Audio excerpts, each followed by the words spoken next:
Welcome back to the second episode in the devlog series. Today, I kind of just want to give more insight into the actual game, as the first episode was more of an introduction to everything. I never fully explained my game, what I want it to be, and where I got my motivation, and the process that I took to get where I currently am. This whole process started back in July of 2023. I told all my friends that we should make a video game together, and they kind of all agreed, and we started brainstorming, came up with some ideas, and started playing around with Unreal Engine 5. And then eventually, I was the only one talking about it, and I just stayed on the grind and kept talking to them about it, which let me say right now, they help me more than they know. Just letting me talk to them about it is amazing. Sometimes that's honestly all you need is just use people as a backboard to bounce ideas off of, and it makes the perfect amount of help that anybody can give you. I eventually landed on the idea of a paranormal investigation game, but not the standard that we see around. Like, I have almost 500 hours into Phasmophobia and Demonologist, which, by the way, do not get me wrong, those are fantastic games, and I would not be doing this if it wasn't for them. So definitely, please check those out if you haven't, because that is where I got my inspiration for all this. But I wanted to make something that is more free to the player, like an open world paranormal investigation game, which with different aspects from all my favorite games combined.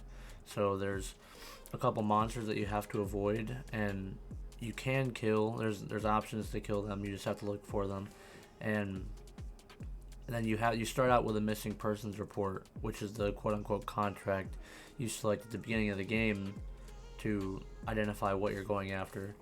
And then you find missing items to eventually free the demon that possessed and murdered the person, which is also freeing the person's soul and sending the demon back to where it belongs. But most importantly, when there was ideas, there was arguably way more frustrations as how do I do this? How do I get this thing to work? Why won't this work correctly? The normal things that you run into all the time. I would like to tell you that I got everything figured out and it was painless and it was super easy, but that's just not how it was. Um, there's even still a few things that I still cannot figure out, and we're trying to get to work properly. I will say that YouTube tutorials are your best friend. Watch them a couple times, listen to them, just get an understanding on how things work, because just watching the video will not help you. I promise. I've watched countless videos where I've just went back and I've copied everything that they've done, and then I find myself like a couple days down the road like trying to recreate that, and I cannot recreate it at all. So what I do is I watch a video a couple times, and then I'll have it on in background and listening to it while I'm working on something else, and then eventually as I get going more, I understand that concept way more than I used to be able to, and it just kind of opens up a whole new realm of possibility for what you're able to do if you just understand the basics of how everything works before you just try to copy the whole entire video. I am planning on doing tutorials for certain things if that is something you guys are interested in. I want to try and get a tutorial for an EMF reader out there, just as something I personally have struggled with, and I figured it out eventually. I will also be doing some smaller things as I learn them. I figured it would help coming from someone who's relatively new to game dev, as our minds may be similar in the way I explain things could help some people out. But please do not hesitate to ask for certain things in the comments, and I'll try my best to either figure them out and make a video on it, or if it's something that I've already figured out, and I wouldn't mind going back over it and clearing some stuff up, even if it means you reaching out to me and you just going over it and making it easier to understand. I wouldn't mind that at all. If you are planning to make a horror game and you are looking for some tools to get you started, Horror Engine by Tansergene is so helpful. I'm personally using it as it's such a key to a solid base, and I think just any horror game, I don't have to use it, but it's such a solid foundation for what you can build off of, and it provides you with just so many resources that you don't even have to worry about a lot of stuff when you first start out making a video game. I will link the Horror Engine and his YouTube in my description of the video, as it's played such a key aspect in how I've been able to pick up on things and get things going as fast as I have been able to. Now, for what I am currently working on in this video, is I'm working on making a system that at the start of the game it gives you a random name, age, and a brief description of the ghost or the missing person you were trying to free. When brainstorming, there was so many ideas that I just could not fully get behind. My main ideas were just have one of each of the following: a murder weapon, an object that the spirit is attached to, and a piece of the human remains, and its name.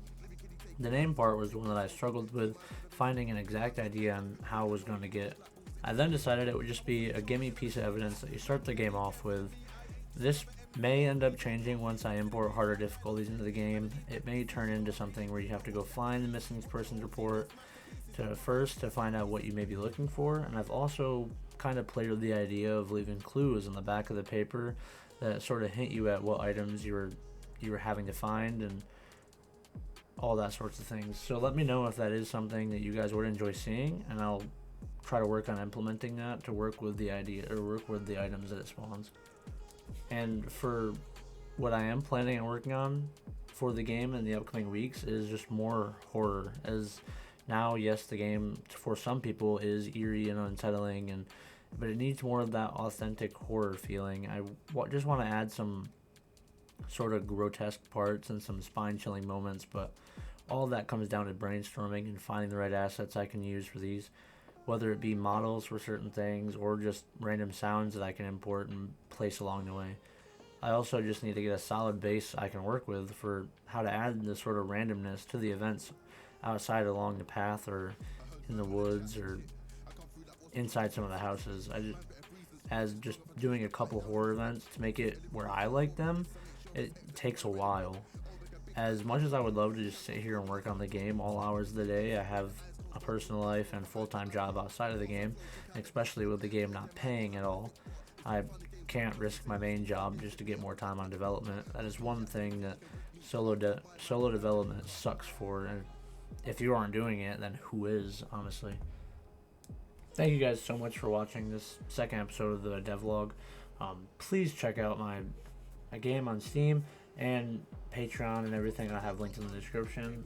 If you could like the video and subscribe, that'd be super appreciated as it helps get my video out to more people. And be sure to check out the Horror Engine and Tancer Gene. I will also leave those in the description of this video as well. And leave a comment letting me know of what you want to see next, and kind of like if you want any tutorials, let me know.